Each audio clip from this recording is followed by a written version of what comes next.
Eu acho que um bom enfoque para a gente falar de climatério é falar também para os homens sobre climatério, né? Porque não é uma passagem tão tranquila assim na vida de uma mulher, né? E eu acho que a gente precisa conversar algumas coisas para entender como que você pode ajudar nessa situação, tá? Pois bem, então imagina que se acontecesse com um homem do nada, nos 40 anos, na fase mais produtiva dele, onde ele está trabalhando a milhão, onde ele está pensando a milhão, os hormônios dele caíssem pela metade. Então ele ficasse, em vez de 700 de testosterona, 350. Lembrando que os níveis de testosterona de homens, eles diferem muito do que é a função hormonal da mulher, mas como aos 40 a mulher tem metade dos hormônios dos 20, né, dá pra gente fazer essa conta imaginando isso. Pensa que para o homem, abaixo de 430 nanogramas por decilitro de testosterona significa risco de doença crônico-degenerativa não transmissível. E uma testosterona abaixo de 350 significa risco de evento agudo, então infarto AVC. Quer dizer, se a gente pegar a mesma condição e colocar o homem para viver nela, ele vai ficar tão frágil que vai, inclusive, trazer consequência para ele, não só naquilo que é qualidade de vida, mas capacidade de ter saúde para fazer as coisas que ele precisa fazer, fazer a vida dele correr, funcionar, né? Principalmente porque a gente se relaciona, né, com muitas mulheres na nossa vida do ponto de vista social. Você tem que entender que determinadas coisas, elas acabam mudando, então você tem que estar pronto para essas mudanças, principalmente no que tange a capacidade física da mulher. Então, quando a gente fala para profissionais de educação física, para treinadores, eles acabam tendo que modificar o que é o trabalho normal deles com o atleta para conseguir ter algum tipo de resultado quando eles vão tratar pela primeira vez uma mulher que está começando a treinar, por exemplo, aos 40. Tudo bem, tem a condição da destreinabilidade, a pessoa está completamente crua nas suas capacidades físicas, e isso com certeza atrapalha demais. Mas a forma que você vai abordar, ela também tem que ser diferente, porque a mulher nessa condição, né, eu não vou falar idade, porque não é uma idade fixa, né, mas é uma condição. Nessa condição, ela rende diferente do que ela renderia quando ela está jovem. Ela vai render diferente de todos os jovens que você cuida. Então ela tem menos força, ela tem menos recuperação e ela tem menos capacidade de endurance, né? Ou então o que fica mais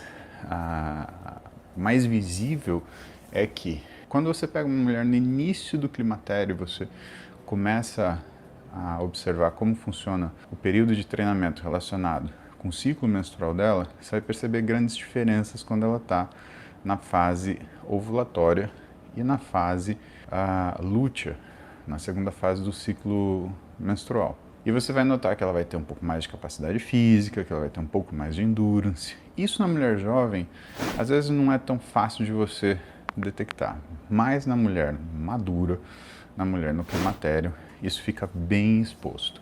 Então o que a gente faz, né? Existe uma série de estudos falando se você deve coordenar o que é o tipo de treinamento e estímulo pelo ciclo menstrual da mulher, e todos eles referem à mesma coisa, né? Que depende, né? Boa parte deles fala que não, né? Mas esse é o tipo de coisa que eu ouso desafiar, porque quando você tem um consultório e você trabalha um a um, nem sempre um estudo científico ele consegue te dar o que é o comportamento do indivíduo, né? Por quê? Porque ele está estudando o que é o comportamento de um grupo. Então, um a um, é importante que você lembre que é diferente, né? Ah, mas falou que não tem diferença. Tá. Me fala uma mulher que consegue treinar, por exemplo, na menstruação exatamente como ela treina quando ela está na fase ovulatória. Uma, né? Ah, mas usa Mirena. Tá bom, usa Mirena, então realmente tem um achatamento do que é a função hormonal, e aí pode ser que seja menos diferente, mas é diferente. É diferente, a gente tem que estar atento para isso.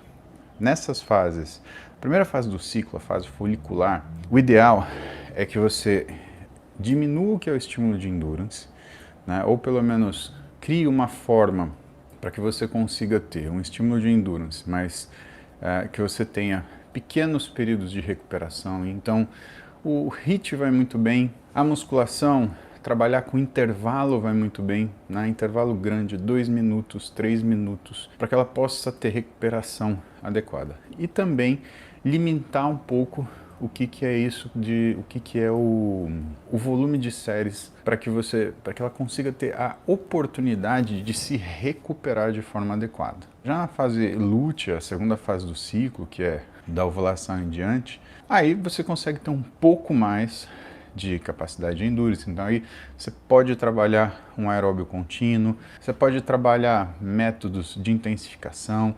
Então você pode usar um biset, você pode usar um drop set para ela no treino, né? Mas lembrando que é quase como se você tivesse que adequar o que é um microciclo de treino para aquilo que é a fase do ciclo da mulher que você cuida. Parece uma tolice, né? Uma bobagem, né? Mas imagina se a tua aluna ou tua paciente, ela percebe essa preocupação de você, ela realmente começa a se sentir melhor. Quanto você acha que ela vai ficar feliz com o seu trabalho, quanto você acha que ela vai aderir à tua recomendação. Quando a gente fala de nutrição, não é diferente, tá? Essa fase da vida da mulher, principalmente na transição, né? Principalmente no climatério, quando você tem a queda da progesterona, como existe essa queda da progesterona, o estradiol, ele começa a ficar um pouco livre demais nesse processo. E aí o que acontece? Acontece que é comum fazer grandes sangramentos, é comum aumentar o período, os dias que a mulher sangra. Então, ela sangra 4 dias, começa a sangrar 6 até 7 dias, né? E uma das coisas que a gente tem que lembrar é com perda de ferro. Perda de ferro. Pessoal, perda de ferro não é uma coisa simples. Perda de ferro faz a pessoa ficar muito cansada. Ferro e ferritina, na verdade. E é uma coisa que é difícil você fazer reposição oral. O ferro não é uma coisa simples do nosso corpo absorver.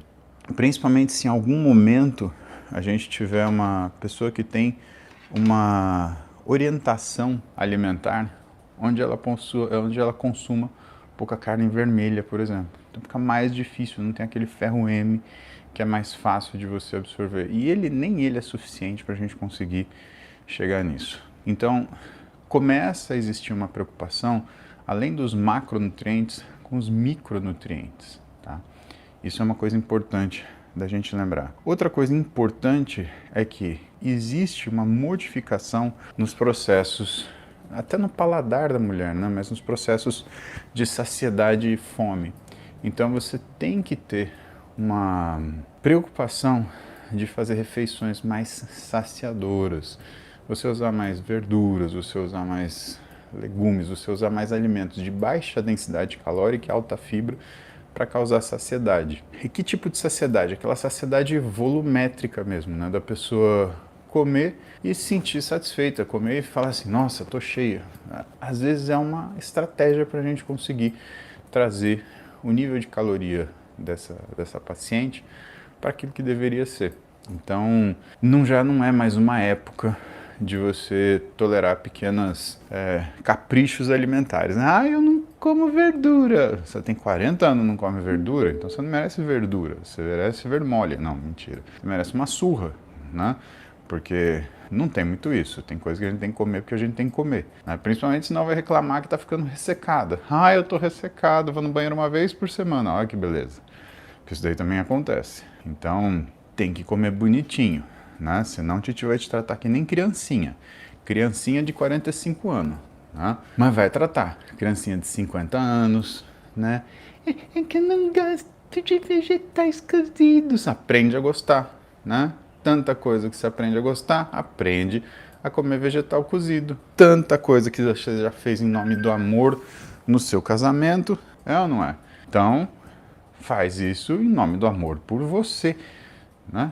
Até porque, imagina, você ficar indo no banheiro uma vez por semana, como é que vai ficar o seu butico? Então, presta atenção. Lembrem assim, né, se for conveniente para vocês, aperta o botão de seguir aí. Eu tenho recebido algumas mensagens, não são muitas, de que precisou seguir mais de uma vez porque a plataforma derrubou. Eu recebi isso do Instagram e do YouTube. Pelo sim, pelo não, aperta o seguir aí. garante que você vai estar comigo aqui todo dia. De manhã, umas 7 da manhã, estamos aqui fazendo cardio, trocando ideia para deixar o dia melhor. Combinado?